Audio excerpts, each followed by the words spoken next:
I've been expecting you. Welcome back to the most peaceful adventure in Azeroth. If you're just joining us, I'm attempting something that most people think is impossible. Leveling from 1 to 90 in Mists of Pandaria Classic as a complete pacifist.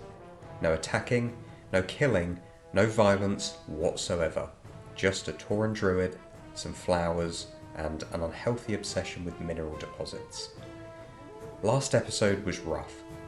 We spent most of our time running for our lives, desperately trying to pick herbs, while angry wildlife used us as a chew toy.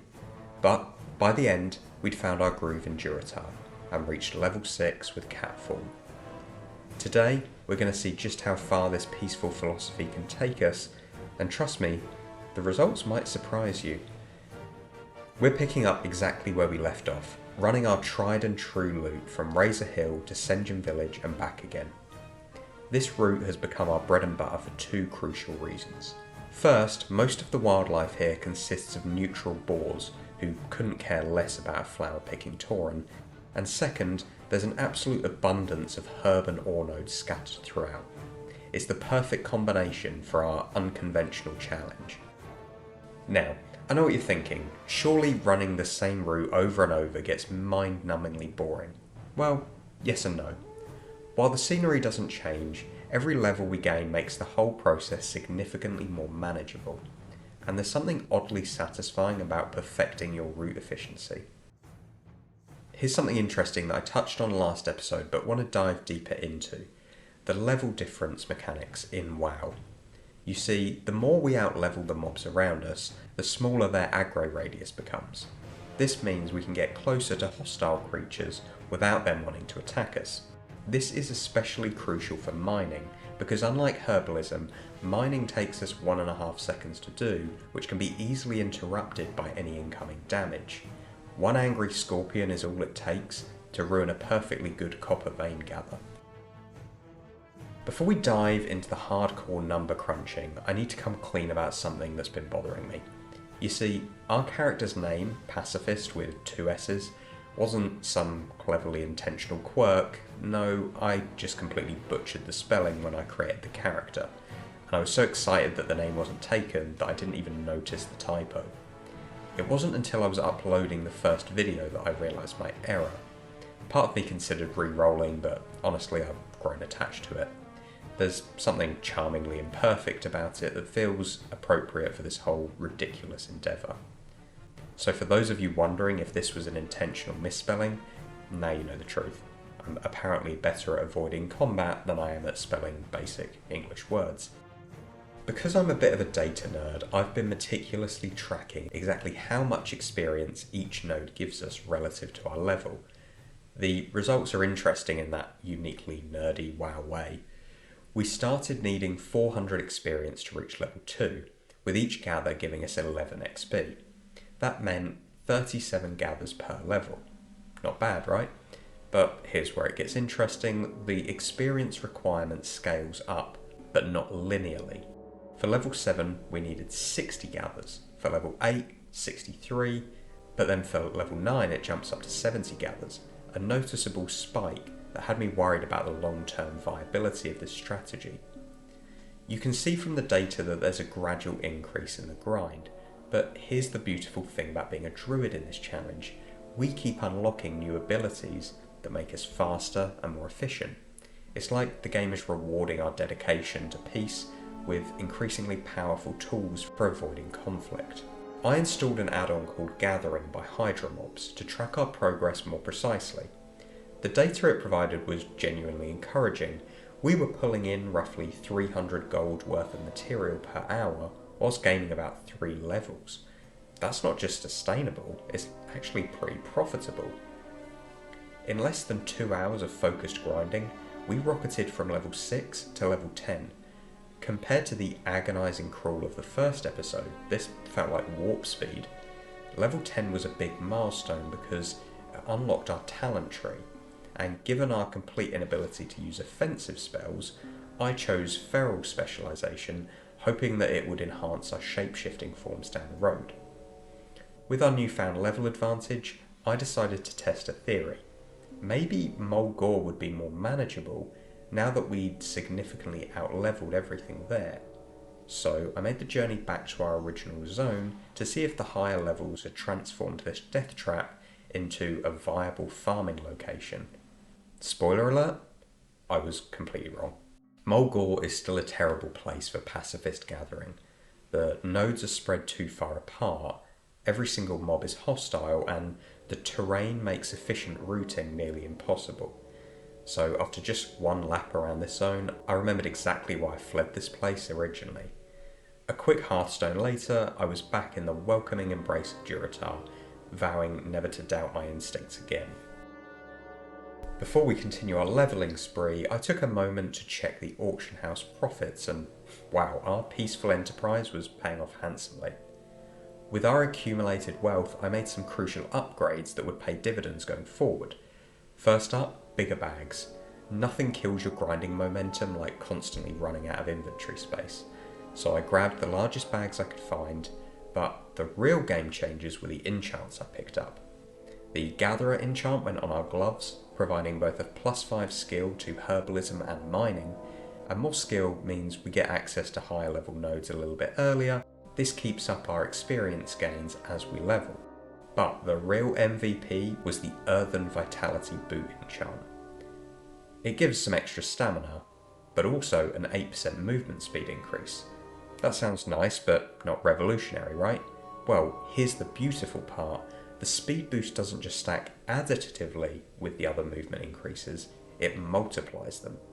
So combined with our Catform's 25% speed boost, we're now moving at 135% of base speed at level 10. For a challenge that's built around efficient movement and resource gathering, this was absolutely massive. Every percentage point of speed means less time travelling between nodes and more time actually gaining experience. With our shiny new enchants equipped, Pacifist headed back into Durotar to continue the grind. And here's where something interesting happened. I'd run this route so many times that I started developing an almost emotional attachment to specific parts of it. I started to have my favourite node of the run. For interest, it was this very well positioned silverleaf that's nestled against the side of this wrecked ship.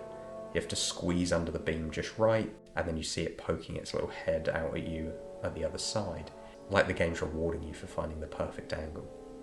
And then there's the flip side. This node right here, this is my nemesis.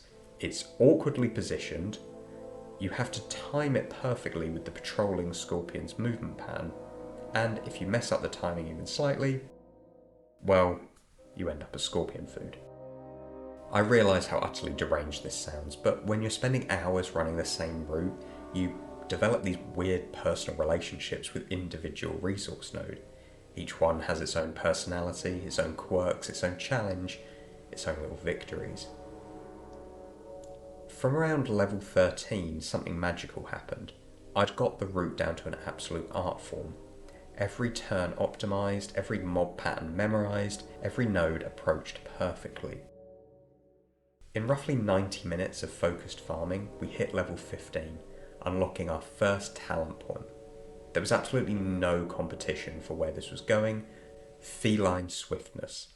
This talent provides a 15% movement speed increase that works in all forms. And here's the kicker, it also multiplies with our existing speed bonuses, just like the boot enchant does. So with feline swiftness active, we're now cruising 155% movement speed in cat form. We weren't just gathering efficiently anymore, we were absolutely zooming across Durotar like a furry, flower-obsessed missile. But we weren't done yet. Shortly after, we hit level 16, and we unlocked Travel Form, essentially an upgraded version of cat form that provides a base 40% increase instead of 25%.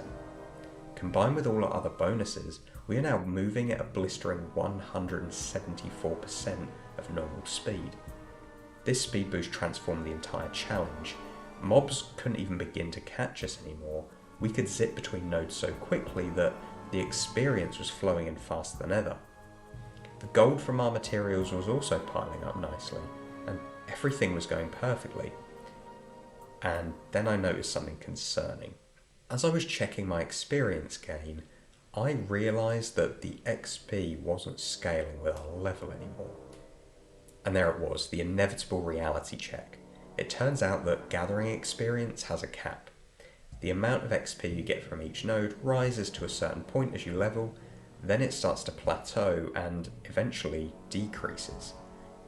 At level 16 we'd hit that plateau, which means our Durotar paradise has an expiration date.